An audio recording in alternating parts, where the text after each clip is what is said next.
Hello மக்களே, welcome to RJ Tamil audio novels.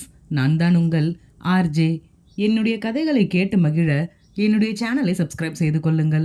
இப்போ வாங்க கதைக்குள்ள போகலாம். கதையின் பெயர் அவனதிகாரம். அத்தியாயம் 81. யாழினி கோவிலுக்கு செல்லும் வழியெங்கும் அபிமன்யுவை திட்டியபடி வந்தாள். யாழினி, உங்களுக்கு கொஞ்சமாவது அறிவு இருக்கா? எல்லார் முன்னாடியும் இப்படிதான் நடந்துப்பீங்களா என்றாள் கோபமாக. அபிமன்யு, இப்போ நான் என்ன பண்ணிட்டேன்னு நீ இப்படி கத்திக்கிட்டே வர என்று சிடுசிடுத்தான். யாழினி, எங்க அப்பா கிட்டேயே போய் பர்மிஷன் கேட்குறீங்க, அவர் என்ன நினைப்பார்? அபிமன்யு, நீ தானடி சொன்ன எல்லாரும் பார்க்குறாங்க எங்க அப்பா இருக்காருன்னு, அதான் அவர்கிட்ட கேட்டேன். யாழினி, அதுக்காக நேரடியாக அவர்கிட்டயே போய் உங்க பொண்ணை தூக்கலாமா என்று கேட்பீங்களா? எல்லாரும் நம்ம பற்றி என்ன நினைப்பாங்க? அபிமன்யு, என்ன நினைப்பாங்க? நான் என் பொண்டாட்டியை எப்படி தாங்குறேன்னு பார்ப்பாங்க.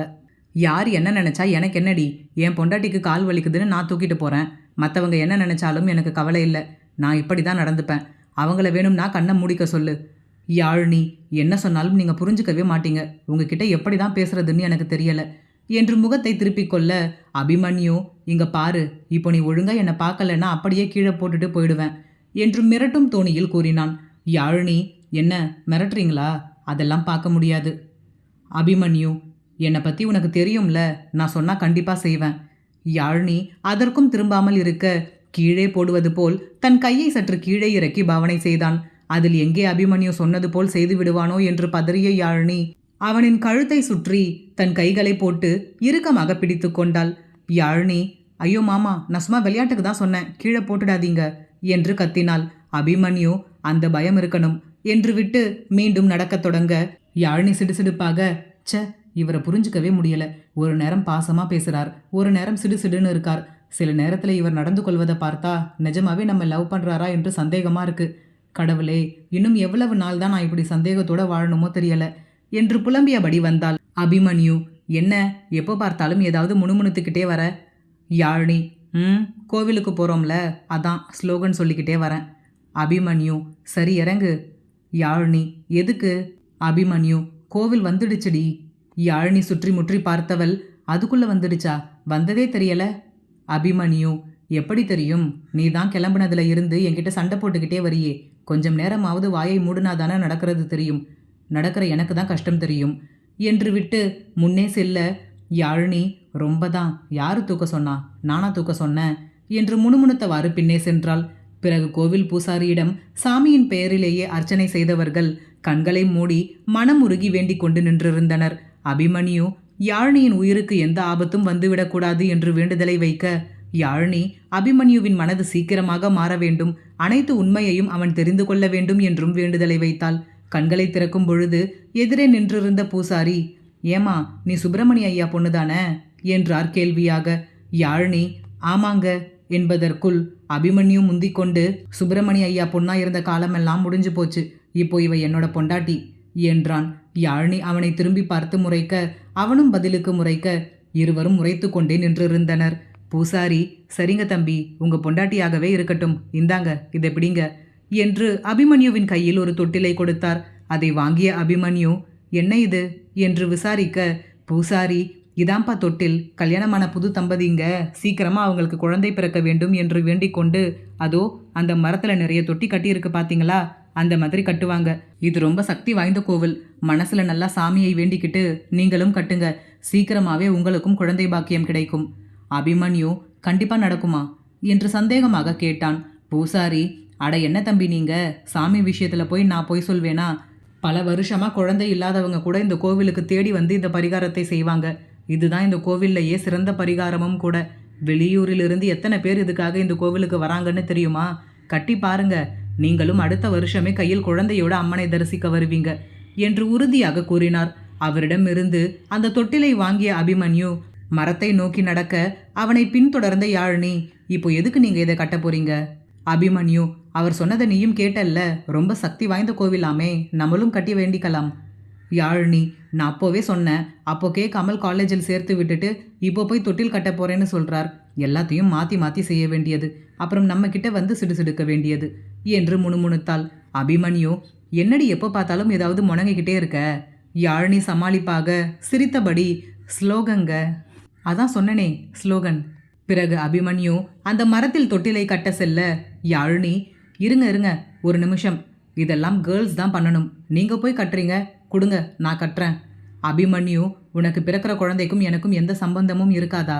நீ மட்டுமா தனியா குழந்தை பெத்துக்க போற என்று கேட்க யாழினி, ஐயோ, கோவிலில் நின்றுக்கிட்டு என்ன பேச்சு பேசுறீங்க? யாராவது கேட்டா என்ன நினைப்பாங்க? அபிமன்யு, இப்போ நான் என்னடி தப்பா சொல்லிட்டேன்?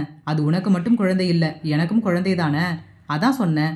யாழினி, சரி, நீங்க தான் அப்பா, நான் தான் அம்மா, போதுமா? கொடுங்க நான் கட்டுறேன் என்று அபிமன்யுவின் கையில் இருந்த தொட்டிலை வாங்க செல்ல அபிமன்யு, அதெல்லாம் முடியாது, நான் தான் கட்டுவேன் என்று அடம் பிடித்தான். யாழினி, என்னங்க இது, சின்ன குழந்தை மாதிரி இப்படி அடம் பிடிக்கிறீங்க? அபிமன்யு, இது என்ன பெரிய வேலையா? இந்த மரத்தில் இந்த கயிறை கட்டணும், அவ்வளவுதானே, எனக்கு கட்ட தெரியும், நீ ஒன்றும் கட்ட தேவையில்லை என்றான் வீம்பாக. யாழினி சலிப்பாக, சரி, என்னமோ பண்ணுங்க போங்க என்று நகர அவளின் கையை பிடித்து தடுத்த அபிமன்யு, எங்கடி போற? ஒழுங்கா இங்கேயே நின்று வேண்டிக்கோ, அப்போதான் பலிக்கும். யாழினி சரி என்று அபிமன்யு கூறியபடியே செய்தாள். அபிமன்யு தன் மனதில் ஒரு வேண்டுதலுடன் அந்த தொட்டிலை கட்டி முடித்தான். பிறகு இருவரும் கீழே இறங்கி செல்ல அபிமன்யு, நான் வேணும்னா உன்னை தூக்கிக்கவா என்று யாழினியை தூக்க வர யாழினி, ஒன்றும் தேவையில்லை, எனக்கு கால்வலி எல்லாம் சரியாயிடுச்சு, நான் நடந்தே வரேன். சரி, ரொம்ப நேரமாக வேண்டுனீங்களே, என்ன வேண்டுனீங்க என்றால் ஆர்வமாக. அபிமன்யு, வேண்டுதலை எல்லாம் வெளியில் சொன்னால் நடக்காதுன்னு சொல்லுவாங்களே. யாழினி, ஓ, உங்களுக்கு இதெல்லாம் கூட தெரியுமா என்றால் அவனை ஆச்சரியமாக பார்ப்பது போல். அபிமன்யு, சின்ன வயசுல பாட்டி கூடவும் அம்மா கூடவும் கோவிலுக்கு போகும்போது அவங்க சொல்லி கேட்டிருக்கேன். யாழினி, நம்ம குழந்தையை பற்றின வேண்டுதல் தானே, என்கிட்ட சொன்னால் ஒன்றும் ஆகாது, சொல்லுங்க. அபிமன்யு, அது ஒன்றுமில்ல, நான் இதுவரைக்கும் யார்கிட்டையும் தோத்ததில்லை, அதனால் இந்த குழந்தை விஷயத்திலும் நான் யார் முன்னாடியும் தோக்கக்கூடாது, எனக்கு வெற்றி கிடைக்கணும்னு வேண்டிக்கிட்டேன். யாழினி அவனை பார்த்து, வெற்றி கிடைக்கணுமா? என்ன வெற்றி கிடைக்கணும் என்றால் புரியாமல். அபிமன்யு, என்னடி மறந்துட்டியா? நேற்று தானே உங்கள் அக்கா சொன்னாங்க, அவங்க நமக்கு முன்னாடி குழந்தை பெற்றுக்க போகிறாங்கன்னு. யாழினி, ஆமாம், அதுக்கு என்ன இப்போ என்று கேட்டாள். கேட்கும் போதே இவன் ஏதோ வில்லங்கமாக தான் கூறப்போகிறான் என்பதை யூகித்தாள். அபிமன்யு, அதான் நமக்கு ரெட்டை குழந்தை பிறக்கணும்னு வேண்டிக்கிட்டேன். யாழினிக்கு அபிமன்யுவின் வேண்டுதலை கேட்டதும் என்ன கூறுவது என்று தெரியவில்லை. அபிமன்யு, என்ன கோச்சுக்கிட்டியா? யாழினி, எதுக்கு? அபிமன்யு, உன்னோட பர்மிஷன் இல்லாமல் ட்வின்ஸ் வேணும்னு வேண்டிக்கிட்டேனே, அதுக்காக. யாழினி, சேச்ச, அதெல்லாம் ஒன்றுமில்லை என்று இந்த பேச்சை முடிக்க நினைத்து கூற அபிமன்யு, அப்போ உனக்கு ட்வின்ஸ் ஓகேவா என்றான் ஆர்வமாக. அபிமன்யுவின் கேள்விக்கு எப்படி பதில் கூறுவது என்று யாழினிக்கு வெட்கமாக இருந்தது. அபிமன்யு மீண்டும் மீண்டும், சொல்லுடி, உனக்கு ஓகேவா என்று கேட்டுக்கொண்டே இருந்தான். யாழினி, நீங்க ஏன் இப்படி இருக்கீங்க? எல்லாத்தையுமே இப்படி தான் ஓப்பனாக கேட்பீங்களா? அபிமன்யு, கேட்டாதானே நீ என்ன பதில் சொல்லுவேன்னு எனக்கு தெரியும். யாழினி தன் முகச்சிவப்பை மறைக்க எண்ணி தன் முகத்தை வேறுபுறம் திருப்பியபடி, அதெல்லாம் நடக்கும்போது பார்க்கலாம் என்றாள். அவளின் முகத்தை தன்னை நோக்கி திருப்பியவன், அதெல்லாம் முடியாது, நீ இப்போவே சொல்லு, எப்போ எதை கேட்டாலும் நடக்கும்போது பார்க்கலாம் நடக்கும்போது பார்க்கலாம்னு சொல்ற, எனக்கு இப்போவே முடிவை சொல்லு என்று விடாமல் கேட்டான். யாழினி, ஐயோ மாமா ப்ளீஸ், இப்படி கேட்டால் நான் என்ன பதில் சொல்றது? அபிமன்யுவிற்கு யாழினியின் நிலை நன்றாகவே புரிந்தது. இருந்தாலும் அவளை மேலும் சீண்டுவதில் அவனுக்கு ஏனோ அலாதி பிரியம். அபிமன்யு, சரி, உனக்கு வேண்டாம்னா விடு. என்னோட ஆஃபீஸில் வேலை பார்க்குறாங்கல்ல பிரியா, நம்ம கூட அன்னைக்கு காஃபி ஷாப்பில் மீட் பண்ணோமே, ஞாபகம் இருக்கா என்று கேட்க யாழினி அவசரமாக, எனக்கு ஓகே தான் மாமா, எனக்கும் ட்வின்ஸ்னால் ரொம்ப பிடிக்கும், இனிமேல் நானும் கோவிலுக்கு போனால் இதையே வேண்டிக்கிறேன் என்று கூற அபிமன்யுவிற்கு சிரிப்பை கட்டுப்படுத்த முடியவில்லை. யாழினி, எதுக்கு இப்போ சிரிக்கிறீங்க என்றால் கோபமாக. அபிமன்யு, பிரியாவுக்கு லீவு வேணும்னு கேட்டிருந்தா, அதை தான் சொல்ல வந்தேன், நீ வேற என்னமோ நினைச்ச போல இருக்கே என்று அவளை கிண்டல் செய்தான். யாழினி, அதெல்லாம் ஒன்றும் நான் நினைக்கல, தேவையில்லாமல் நீங்களே கற்பனை பண்ணிக்காதீங்க, வீட்டுக்கு வாங்க, உங்களுக்கு இருக்கு என்று விட்டு முன்னே நடக்க இருவரும் இப்படி பேசிக்கொண்டே மற்றவர்கள் இருக்கும் இடத்தை அடைந்தனர். மரகதம் பாட்டி, என்ன யாழினி, நல்லா சாமி கும்பிட்டீங்களா என்று விசாரித்தார். யாழினி, கும்பிட்டாச்சு, கிளம்பலாமா பாட்டி? அபிமன்யு, யாழினி, என்ன வேண்டிக்கிட்டேன்னு உங்க பாட்டி கிட்ட சொல்லு என்று வேண்டுமென்றே அவளை சீண்டுவதற்காக கேட்டான். யாழினி அவனிடம் எதையும் கூற வேண்டாம் என்று கண்ணை காட்டியபடி தன்னையே பார்க்கும் தன் பாட்டியை பார்த்து சிரித்து சமாளித்தாள். மரகதம் பாட்டியும் மற்ற குடும்பத்தினரும் இவர்கள் இருவரையும் மாற்றி மாற்றி பார்க்க அபிமன்யு, அது ஒன்றும் இல்லை, உங்க பேத்திக்கு ரெட்டை குழந்தை வேணுமாம் என்று அனைவரின் முன்பும் போட்டு உடைத்தான்.